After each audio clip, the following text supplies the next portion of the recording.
크리스천 대학생에게 딱 한 가지 추천하는 좋은 습관이 있다면 무엇인가요? 좋은 습관, 한 가지만.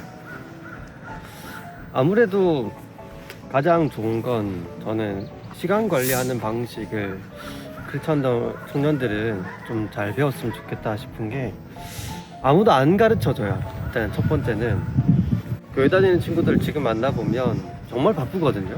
교회 일도 해야 되고 공부도 잘해야 되고 중간중간 뭐 사정에 따라서 아르바이트도 해야 되고, 근데 사회 나갈 준비까지 하려고 하다 보면 하루가 모자랄 거예요. 그럴 때 시간 관리 어떻게 해야 되는지, 또 우선순위를 어떻게 채워야 되는지, 또 방학 시즌과 또 학기 중에 어떻게 다르게 삶을 살아야 되는지, 이런 거를 좀 체계적으로 배울 수 있는 수업이 있었으면 좋겠는데, 그건 학교에서도 가르쳐 주지도 않고 교회에서 배울 수 있는 것도 아니다 보니까 대부분은 이제 교회 청년들 개별적으로 스스로 공부해서 하는데, 그게 되는 청년들이 너무 적다는 데 있죠. 그래서 시간 관리하는 거를 좀 가르쳐 주고 싶긴 해요.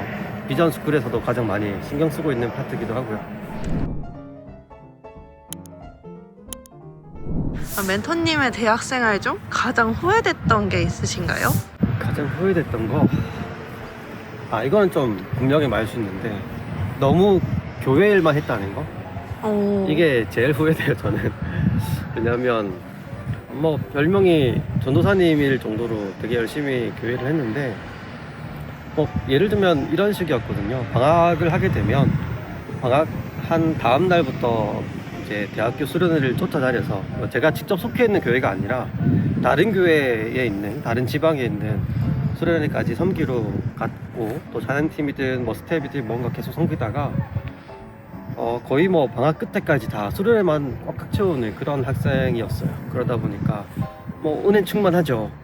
말씀도 많이 듣고 훈련도 많이 하고 너무 좋았는데, 그걸 8학기 정도 하다 보니까 대학생활에서 뭐 응당해야 되는 성적 관리나 어떤 스펙 관리나 사회 나갈 준비, 이런 것들이 너무 불필요하다고 생각하는 관념이 좀 잡혔던 것 같아요. 그게 좀 후회되는 부분인데, 저도 이제 어릴 때는 이렇게 생각했었거든요. 토익 시험이 지금은 어떨지 모르겠는데, 토익 시험이 그때만 해도 주일에만 토익 시험을 볼 수 있었다 보니까 제가 가려고 하는 직장에서는 토익 시험을 원했고, 저는 주일을 지켜야 되는 사람이다 보니까 시험을 안 쳤어요.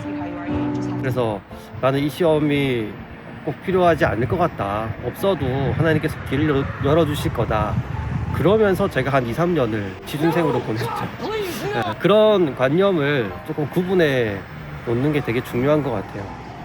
그래서 너무 한쪽으로만 치우치는 건 절대 좋지 않다. 그게 교회의 일 쪽이든 아니면 스펙 쪽이든 너무 한쪽으로 치우치지 않게 교회 일도 열심히 하면서 또 사회 나갈 균형을 좀 잡아갈 수 있는 그런 시절로 좀 돌아갈 수 있었으면 좋지 않을까, 그런 생각을 좀 많이 하게 됩니다.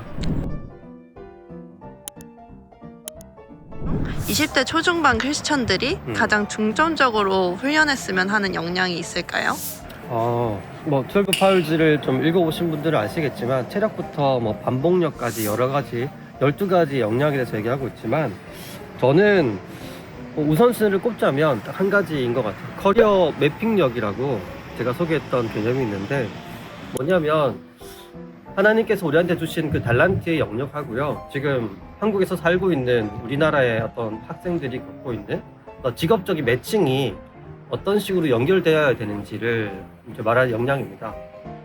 그래서 나의 달란트가 직업적으로 갔을 때는 이렇게 명명되어 있구나, 이런 역량을 좀 강점으로 인정해 주는 곳이구나, 이런 걸 좀 잘 이해하면 불필요한 스펙을 쌓거나 불필요한 시간이나 공부에 너무 많은 노력을 하지 않을 수 있거든요. 대부분은 근데 남들이 다 하니까 하는 공부가 너무 많아요. 그래서 저도 마찬가지였지만 제가 했던 실수를 다른 교회 청년들은 하지 않았으면 좋겠다 싶어서, 제 생각에는 커리어 매핑력이 가장 중요한 역량이 아닐까 싶어요. 그래서 아까도 초반에 질문도 시간 관리에 대한 대답을 제가 해드렸지만, 결국 시간 관리나 생산성은 이런 개념이거든요. 주어진 시간을 어떻게 가장 나답게, 가장 적은 투입으로 많은 효과를 얻을 수 있는 이런 생산성을 올리는 시간으로 바꾸는가, 이런 개념인데, 그걸 하려면 불필요한 거 다 없애버리고요, 정말 내가 조금만 투자해도 많은 효과를 얻을 수 있는 강점의 영역으로 여러분의 달란트 영역으로 삶을 좀 핀트를 맞추는 게 좀 필요한 것 같아요. 이걸 잘 이해하면 커리어 매핑력에서 제가 언급했던 것처럼 필요한 노력은 열심히 하고요. 필요하지 않은 노력에 미련은 없을 수 있으니까 시간이 오히려 남을 수도 있거든요. 지금의 저처럼. 그게 이제 우리가 이제 얻을 수 있는 혜택인 거죠. 골든타임처럼 오히려 바쁜데 바쁠 때만 바쁘고 나머지 시간에는 휴식 시간으로 보낼 수 있는 어떤 오히려 여유로운 시간이 좀 되지 않을까 그런 생각을 좀 해봅니다.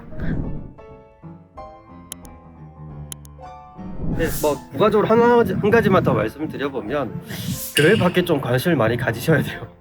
뉴스도 좀 많이 보시고 그 사회가 어떻게 변해가는지 지금 코로나 이후에 되게 많은 것들이 바뀌어가고 있잖아요. 뭐 세계 정세로 보면 전쟁이 2군데나 터지고 있고 우리나라에서 어떤 회복기를 이루기 위해서 산업들이 되게 많이 바뀌고 있는데 예전에는 제조 위주, 건설업 위주였다면 지금은 IT나 혹은 2차 전지 쪽으로 많이 산업이 바뀌고 있거든요. 이 산업 때문에 많은 인력들이 추가되는 사람이 있을 거고 필요 없는 사람이 있을 거예요. 이 산업의 구조 따라서 인력의 배치가 달라질 거고 그 인력의 배치가 달라지는 만큼 대학에서 커리큘럼이 좀 많이 바뀌고요. 이 대학 커리큘럼이 바뀌니까 대학들이 통폐합이 되는 거고 이 흐름에 따라서 중고 대학생들이 하는 공부가 달라져야 되는 거예요. 그러니까 이런 흐름을 애초부터 우리가 좀 일찍이 알 수 있었으면 너무 좋지 않았을까. 그게 연결돼야만 우리한테 좀 필요한 공부가 어떤 건지 알 수 있을 겁니다. 이런 공부에 좀 관심을 좀 많이 가지셨으면 좋겠습니다. 춥다. 빨리 들어가자. 네. 감사합니다. 끝.